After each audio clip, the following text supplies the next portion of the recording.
on est maintenant à l'université d'Abomey-Calavi. On va parler de thèse de doctorat. Nous avons deux invités sur le plateau. Stéphano Amekouli, c'est bien cela?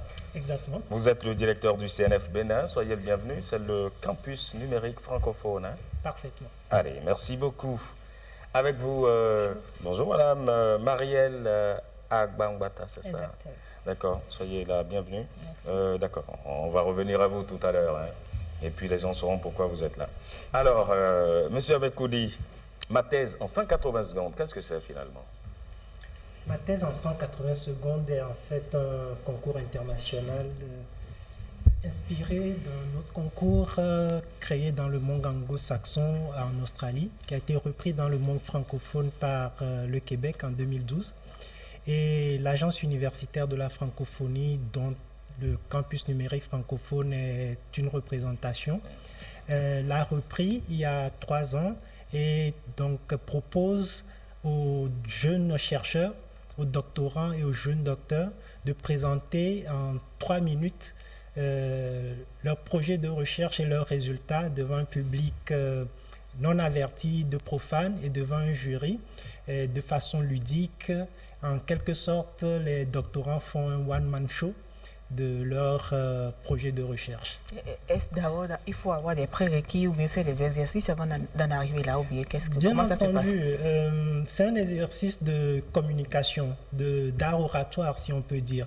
Et malheureusement, dans nos États, les écoles doctorales et les universités ne forment pas les jeunes chercheurs à cet exercice-là. Donc, bien entendu, on accompagne où les doctorants doivent, avant de passer cet oral-là, si on peut l'appeler ainsi, se préparer. Et heureusement, pour nous, dans notre contexte, il y a, comme je le disais, l'expérience existe depuis un certain nombre d'années dans d'autres cieux. Donc, on retrouve aujourd'hui sur la toile des présentations de ce type et les doctorants peuvent s'inspirer. Mais pour l'édition de 2017 que nous avons organisée, nous avons préparé les candidats avec un journaliste metteur en scène qui les a encadrés pendant 2 jours et leur a donné quelques ficelles pour pouvoir mieux s'exprimer. Allez, nous avons la chance d'avoir sur ce plateau quelqu'un qui s'est adonné à l'exercice et qui l'a réussi brillamment. C'est bien sûr vous, Marielle. C'est bien cela, félicitations déjà. Merci. Alors, vous avez travaillé sur les eaux usées, c'est cela, hein? Ouais. Parlez-nous-en un peu. Présentez-nous votre thèse en 180 secondes. D'accord. Je vous remercie. J'ai travaillé sur le traitement des eaux usées, puisque nous ne pouvons pas passer une journée sans utiliser de l'eau. Ouais. Alors, mais une fois utilisée, c'est qu'on l'a polluée forcément. Et puis, notre habitude, c'est de la jeter dans l'environnement et polluer en retour cet environnement. Alors qu'il serait plus intéressant d'abord de la traiter, cette eau, et de la réutiliser s'il le faut. Et ceci permet d'accroître notre accès à l'eau potable. Marielle, vous savez ce qu'on va faire? J'aime pas la façon dont vous présentez là aujourd'hui parce que il m'a été rapporté que vous avez bluffé le public le jour-là, complètement. Faites exactement comme si on était là le jour-là. Commencez par la toute première phrase. Bon, la toute première phrase, c'est que je suis venue vous parler de votre moitié parce que l'eau, nous sommes constitués de 60 à 90% d'eau en tant qu'être humain. Donc, quelque part, l'eau représente notre moitié. Et j'ai choisi cette image parce que je voulais tout de suite impacter, retenir l'attention de tout le monde parce que la moitié, c'est quelque chose qui nous est cher communément. C'est notre amour. Hein. Voilà, cette fois-ci, ce n'est pas la moitié du cœur, mais c'est la moitié du corps. Et je sais que quand je parle de moitié, tout le monde serait intéressé. Donc c'est par là que j'ai commencé, pour montrer que c'est de l'eau que je veux parler, mais c'est notre moitié et qu'il est important de l'entretenir. Et qu'est-ce que vous avez fait pour réussir l'exercice? Alors, d'abord, le CNF nous a accompagnés. Je profite pour remercier le CNF à travers la formation que nous avons eue. Et donc, le travail personnel a consisté à identifier une allégorie qui pourrait mieux correspondre à la thématique de la thèse. Puisque c'est à travers ça qu'on pourrait convaincre le public qui n'est pas initié. Et donc, ce jour-là, quand vous avez dit l'eau, votre moitié, On s'est demandé, mais de quoi est-ce qu'elle veut parler? Exactement. C'est un peu cela. Exactement. J'ai constaté même que certains membres du jury avaient tout de suite renfoncé la mine pour dire de quoi voulait-elle parler. Mais quand j'ai rassuré pour dire qu'il ne s'agit pas de la moitié du cœur, mais plutôt du corps, alors voilà, les gens sont redescendus et puis la fête a été belle. Alors, le contact avec le public, l'influence du public, ça ne nous a pas causé quelques soucis dans votre élan de présentation? Pas trop parce que j'ai une vocation d'enseigner à l'université. C'est ma vocation. Donc, je pratique déjà l'enseignement depuis quelques années. Je suis un peu habituée au public, mais pas de grand public, hein, de petits, quelques dizaines d'étudiants, voilà. Mais cette fois-ci, il y a eu un peu de stress au début, mais bon, qu'on a essayé de gérer. Mais comment vous avez surmonté ce stress-là qui est inhérent à tout travail, hein? Même pour nous journalistes aussi, tous les jours, quoique avec plusieurs années d'expérience, on a toujours ce petit stress-là au début. Comment vous avez pu y arriver, vous? Je me rappelle qu'au début, le journaliste qui a animé nous a dit une phrase que j'ai gardée, dit « Gardez en tête que vous êtes venu vous amuser. Donc c'est de l'amusement. Ne paniquez pas. Donc voilà, j'ai gardé que c'est pour amuser le public, s'amuser, se faire plaisir soi-même. Et quand on a en tête de se faire plaisir, on n'a pas peur. Ouais. Donc voilà. Est-ce que vous avez compétit avec des femmes ou seulement avec des hommes, ou comment vous avez comment vous avez trouvé votre environnement? Nous étions 15 finalistes, dont 4 femmes. Et l'environnement était vraiment charmant, la convivialité surtout, parce que pour la première fois, on découvrait les thèmes des autres doctorants. Et ça nous a permis de nouer des contacts déjà avec les gens. Et puis chacun s'intéressait, se surprenait de ce que l'autre fait. Pour la première fois, on ne sait pas. Bon. Donc, il y a des gens qui travaillent sur cette thématique alors dans le pays. Donc, voilà, c'était très, très, très intéressant. Oui. Alors, 15 finalistes, on est parti de combien pour en arriver à avoir ce moule de 15? On est parti de 31 candidats qui ont été donc présélectionnés sur la base déjà d'un formulaire en ligne, mais surtout d'un élément important dans ce formulaire, c'est la traduction de leur thème académique en un thème que nous appelons vulgarisé, qui parle à tout le monde. Donc cet exercice qu'ils ont fait en étant derrière un ordinateur a permis de départager donc ces 31 candidats que nous avions au départ pour avoir les 15. 16 d'abord qui ont donc suivi l'atelier de formation et on a mis une personne sur liste d'attente qui... Voilà.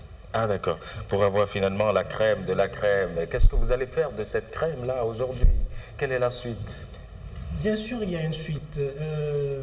La finale du Bénin n'est qu'une étape. D'accord. Marielle doit désormais aller compétir à côté de 20 autres candidats. Donc ils seront 21 à Liège, en Belgique, le 28 septembre prochain.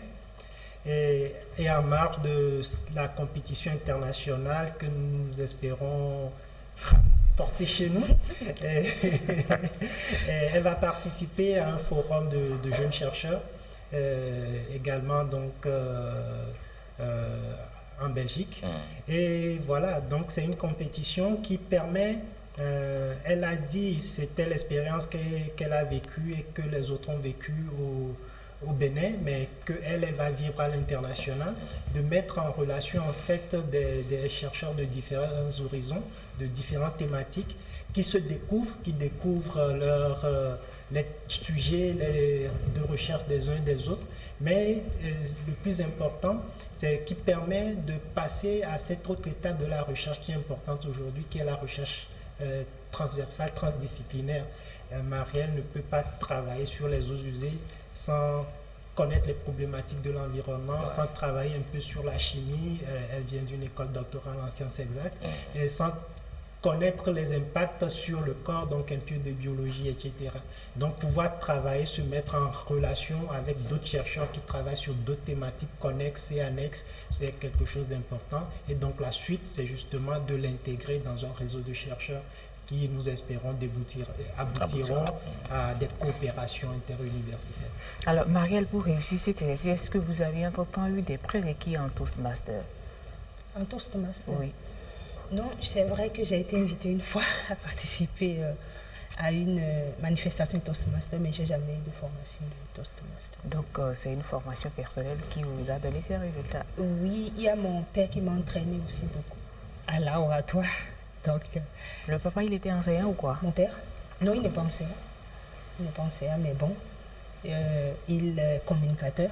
Donc, il m'a, dans ma tendre jeunesse, entraîné un peu à laboratoire aussi. Vous n'avez pas vieilli encore.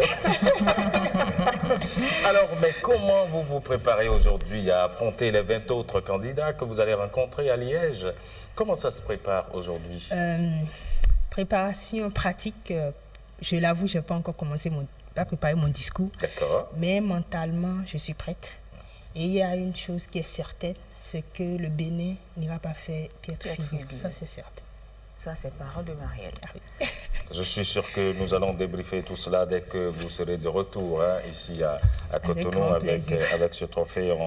On a besoin de ça. Vous allez travailler, vous allez représenter, est-ce que c'est le même sujet, c'est-à-dire le traitement des eaux usées en photo, quoi, vous avez appelé ça? Un photocatalyseur. Ah, d'accord. Un photocatalyseur, c'est un matériau qui peut avoir l'aspect du ciment, ou enfin, tout ce que vous pouvez imaginer comme matériau, mais qui contient en son sein de petits êtres qui sont capables, sous la lumière, de s'exciter et de détruire le polluant. Et Serge, vous savez que ça fait plaisir de savoir que c'est une femme qui a pu s'en sortir. Oui, je sais que pour vous, partout où il y a des femmes, il faut forcément les... Mais ça fait quand même plaisir. Ben ouais, le plaisir. Merci, madame. Oui, Stéphano. Parlant justement de femmes, ça va vous ravir d'autant plus. Sur les 3 candidats que l'Afrique de l'Ouest va présenter au concours, on n'a que des femmes. Wow. Au Sénégal, en Côte d'Ivoire et au Bénin, il n'y a que des femmes. Est-ce que vous n'avez pas fait exprès de mettre les hommes de côté? Parce qu'on dit souvent cette histoire de... Il y a quelqu'un qui m'a posé cette question et je lui ai demandé, vous pensez que le jury et le public, ce que nous n'avons pas dit, c'est que Marielle a été également pris du public. Le public a voté, c'est vrai, pour elle. Le public a voté et c'est elle qui a été retenue. Est-ce que vous pensez que le public et le jury seraient arrivés au même résultat et qu'il y a eu connivence ou quelque chose? Non, c'est pas possible. Tout compte fait, c'est une présentation qui est faite devant tout le monde, donc on ne peut pas dire que cela a été négocié. Non, elle était juste brillante. Voilà, elle était C'est brillante. tout, hein. Mais ça se sent, elle est très à l'aise, assez relax. Et Merci. donc, Elle a confiance en elle voilà. et on le sent. Merci beaucoup. Oui. Merci à vous. Merci. Allez, merci. On se retrouve en septembre, c'est bien cela, quand vous serez de retour. Vous partez avec elle? Non, Qui va la coacher là-bas? On ne la laisse pas, il Non, elle ne sera pas seule. Il y aura toute une équipe de l'Agence universitaire de la francophonie. Elle est déjà d'ailleurs actuellement en contact avec ma collègue de Montréal qui assure que sa mission se passe très bien. Donc elle aura toute une équipe de l'AUF avec elle. C'est important, Marielle, merci beaucoup. Merci beaucoup. Mais est-ce qu'elle a un dernier mot? Continuez les recherches, continuez les recherches, surtout pour le Bénin en a véritablement besoin. Bon, quand on fait les recherches, qu'on ne les range pas uniquement à l'université aussi. Tout à fait. Qu'est-ce qu'il faut faire pour vulgariser ces recherches-là? Peut-être que ça pourrait faire une autre thèse. Ça sera la mienne certainement. Est-ce que vous avez envie de dire quelque chose? Oui, un dernier mot, c'est de susciter, de demander aux jeunes de participer à cette compétition, parce que c'est un exercice à la fois de communication, d'enseignement, de marketing autour de son travail que j'ai trouvé merveilleux, parce que ça nous permet, en tant que doctorants d'abord, de nous révéler à nous-mêmes, de découvrir ou redécouvrir nos talents d'orateur et de juger notre travail à travers le regard que portent les autres sur ce qu'on fait. Donc c'est très important pour tous chercheurs, tous les étudiants. Je les invite à participer massivement à ce concours. Et vous voir aujourd'hui, ça me permet d'en profiter, de faire une sortie de route. Vous avez appris, il existe encore plein de filles qu'on envoie en mariage forcé. Quelle est votre réaction à vous, vos sentiments lorsque vous entendez quelque chose de pareil? C'est heureux de savoir que c'est Serge qui pose cette question. Évidemment, je suis défenseur des droits de l'enfant. Je me rappelle que la première fois que j'ai entendu ça, c'était en 2012, à une conférence du FNUAP, je crois. Là, je n'ai pas pu déjeuner le jour-là parce que je n'ai jamais entendu qu'à 9 ans, des filles pouvaient donner naissance. Alors, j'ai gardé comme un combat personnel que je mènerai plus tard. Mais déjà, je voudrais dire en un mot que la grande responsabilité revient aux parents. Parce qu'on le sait tous, c'est 3 acteurs d'éducation, l'école, la famille et la rue. La rue, c'est pas ça. L'école est aujourd'hui débordée. Il n'arrive pas à assumer vraiment ce qui lui revient. Donc, c'est la famille. D'abord, les parents. Je peux dire que moi, j'ai une grosse chance d'avoir eu des parents qui me soutiennent à 1000%. Donc, je crois que c'est extrêmement important, la responsabilité parentale. Et lorsque l'on y pense, l'actualité aujourd'hui à l'international, c'est cette petite fille de 10 ans qui a été violée et qui est enceinte de 26 mois déjà. Exact. Et donc, ça pose des problèmes de justice et puis et de tout le reste. C'est vrai que par là-bas, les viols, ça s'enchaîne. C'est au moins 2 par jour ou 2 toutes les 2 heures, dit-on. C'est un véritable drame. Marielle, merci. Merci infiniment. Merci Marielle. Merci beaucoup. Merci à vous d'être venu. Et bonne suite. Merci. Allez, nous restons en place. Tout à l'heure, vous aurez droit au bulletin d'information juste après le forum de discussion. Et le forum de discussion au cours duquel nous allons revenir sur le coton béninois. Est-ce un potentiel à l'exportation? Que faut-il faire pour que notre coton béninois se porte bien mieux qu'il ne l'est actuellement? C'est de ça que nous allons parler avec nos collègues. Ne ratez pas le rendez-vous dans nos assiettes. Aujourd'hui, c'est tout spécial. On vous parle de régime alimentaire. Vous avez besoin, la plupart du temps, on veut des régimes amincissants. Pourquoi les faut-il et comment y arriver? On va en parler avec notre nutritionniste diététiste qui sera sur le plateau dans un instant. Mais avant tout cela, voici l'heure du bulletin avec Précieuse Aquarium.